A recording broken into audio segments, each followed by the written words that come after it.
So a couple of days ago, I watched Godzilla Minus One.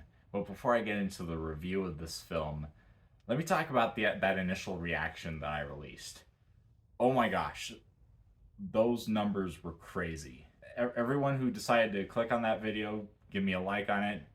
I really appreciate it, guys. I'm glad that I finally have a video that's over 1,000 views. That's just great for the channel, great for the analytics, me getting my content out there, and I just appreciate everyone that took the time to watch that video. And as far as what Godzilla Minus One is about, I'll just read the IMDb plot synopsis because they summarized it better than I ever could.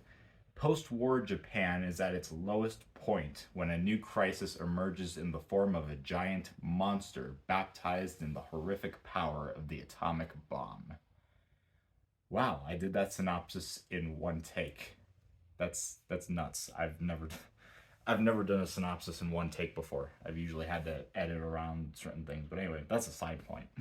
Anyway, as far as my background with kaiju movies, I liked them more years ago when I wasn't so much serious about film. Once I got into more of like appreciating the art of film, and I mentioned this before when I was talking about Transformers, but it can also be applied here, that once I appreciated more of cinema as an art form, I looked at these other kind of like schlockish blockbusters and and kind of turned my nose up at them. And, you know, they can be entertaining, but that's really all that I'm usually getting out of them. But what interested me about Godzilla Minus One was when I was hearing other people talk about it, and they were talking about it that it actually had more substance in it. They were talking about it in a way that made it sound like it was actual filmmaking just with Godzilla in it. I still tempered my expectations. Some hyperbole around this movie. Some people were really hyping it up. Sometimes I don't really appreciate it when people do that. They'll hype a movie up so much that you watch it, and even if you like it, you're not going to think it's as great as all these other people are presenting it to be. But coming out of the theater, I frankly think that this movie actually exceeded my expectations. I think Godzilla Minus One might actually be a masterpiece. And one of the greatest things about this film, in contrary to a lot of its kaiju counterparts, it's really more interested in human drama over all the action. It has all the action that you expect, and I'll get into that later in the review. This really is a very human story. There's quite a few deep themes where you have a character that's dealing with survivor's guilt, and then that ties into the will to live. How is this person going to keep living knowing that he might be responsible for the deaths of other people and he could have prevented it? And that maybe he doesn't deserve to live because of that. And that's just the movie on a personal level. There's also kind of like a more community aspect where you're dealing with post-World War II Japan. So on that front, it's a story of a country learning to come back together, figuring itself out, coming out of rubble. And then on a third level, this movie is very much a classic story of man versus monster, where one character has these connections having seen Godzilla. This character being that guy I was talking about with survivor's guilt, and this monster in Godzilla being, like, you could almost say in an interpretation, like a manifestation of all these personal conflicts that he's having. This monstrous entity that he's going to have to face. And in facing that monster, he also faces his personal struggles. And I love stories like that. That conflict alone, outside of all the other ones I've already mentioned and delved into, was handled so compellingly in this film. It was epic. Like, going through this movie, there's just several emotional beats, several just gut punches, very serious thematic elements, while also having a lot of heroism and a lot of hope. I don't think there is a character in this movie that I didn't like. There certainly isn't a character in this movie that I would consider pointless. Everyone in this movie has their moment to shine. On top of that, they can also be fun when they need to be. They can also have team camaraderie, and the actors can have great chemistry when they need to be. But all the characters serve a purpose in the story, which is more than I can say for a lot of the kaiju counterparts. Specifically, I remember in my review of Godzilla vs. Kong, which I might play a clip of that here to prove my point, I remember saying something like there were characters that felt straight out of a Michael Bay film.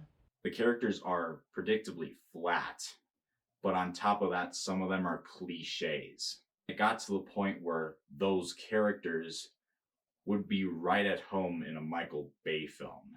In this film, I didn't feel like there were cliche characters. I didn't feel like there was anyone just shoved in there for comedic relief, or anyone who's just a military badass and that's everything they are, or someone who's a dick and then that's all that they are. Everyone in this movie, they feel like real people.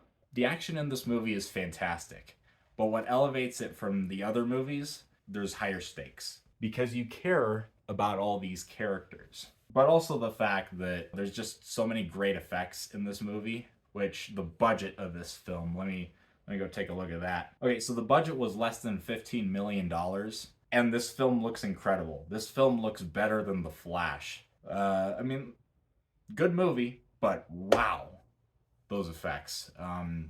Yikes. And I think that was like $80 million. Or more. I don't know.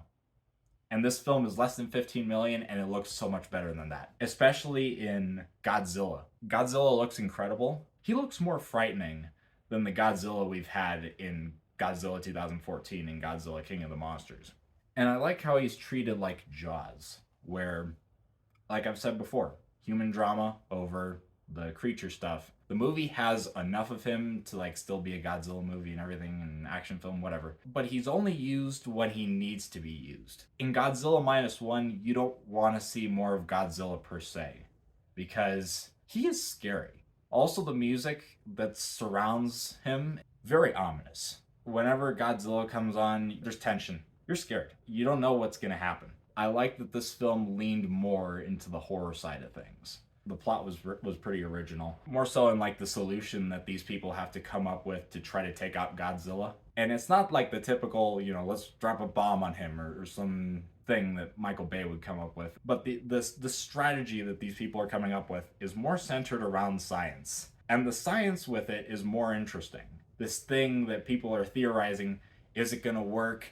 Are we gonna fail? What's plan B? What is this gonna do? And because there is that more interesting plot in there, I felt like there was a goal that was set up in the film that you're working towards. There's more tension because you know that you're working to a goal. This film had great pacing. I never felt like it lagged anywhere. I was so invested in the film that by the time it ended, I felt like this was one of those movies like where you're supposed to clap at the end, where you're just supposed to finally take a breath. I came out of that theater and I struggled to find an issue with this thing.